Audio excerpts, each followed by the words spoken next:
Late వయసులో కూడా అద్భుతమైన ఫాలోయింగ్ని కొనసాగిస్తున్నాడు అక్కినేని నాగార్జున. మనం, సోగ్గాడే చిన్ని నాయన, ఊపిరి ఇలా 2 ఏళ్ల వ్యవధిలోనే 3 మెమరబుల్ హిట్లు ఇచ్చి అందరికీ పెద్ద షాకే ఇచ్చాడు నాగ్. బహుశా నాగార్జున కూడా ఈ వయసులో ఇలా రైజ్ అవుతారని ఊహించి ఉండేమో. అయితే తన క్రేజ్ మాత్రం అమాంతం పెరిగిన టైంలో ఆశ్చర్యకరంగా ఓం నమో వెంకటేశయ లాంటి ఆధ్యాత్మిక చిత్రం చేయడం కూడా ఆయనకే చెల్లిందని చెప్పాలి. ఇంతలోనే ఇప్పుడు యాంకర్ టన్నుడ్ డైరెక్టర్ ఓంకార్ దర్శకత్వంలో సినిమాకు ఓకే చెప్పి మరో షాక్ ఇచ్చాడు ఈ హీరో.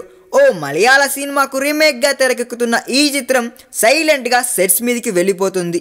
ఈ ఆదివారం నాడే నాగ్, ఓంకార్ సినిమా ప్రారంభోత్సవం జరిపించడానికి సన్నాహాలు జరుగుతున్నాయి.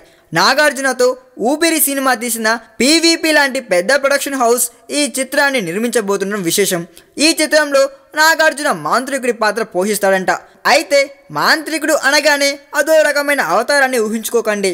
గోపాలలో కృష్ణుడు ఎలా అప్డేట్ అయి కనిపించాడో ఇందులో మాంత్రికుడు కూడా అలాగే ఉంటాడంట. తాను విన్న ఒక కథ తనకు నిద్ర పట్టనివ్వట్లేదని కొన్నాళ్ల క్రిందట నాగార్జున గారే స్వయంగా చెప్పిన విషయం గుర్తు ఉండి ఉంటుంది. ఆ కథనే ఇప్పుడు చేస్తున్నారని సమాచారం. మలయాళం నుంచి మూల కథను తీసుకొని తెలుగు నేటివిటీకి తగ్గట్లుగా మార్చాడంట ఓంకార్. అతని స్క్రిప్ట్ నాగార్జునకు బాగా నచ్చిందంట. ఈ సినిమాకు సంబంధించిన పూర్తి వివరాలు ఆదివారం వెల్లడయ్యే అవకాశం ఉందని, అయితే ఈ సినిమా రెగ్యులర్ షూటింగ్ ఆరంభం కావడానికి మాత్రం కొంత సమయం పడుతుందంట. ఈ వీడియో మీకు నచ్చినట్లయితే సబ్స్క్రైబ్ చేయండి. ఫిలిమి స్టార్స్ బోలెడంత న్యూస్ బోల్డ్గా.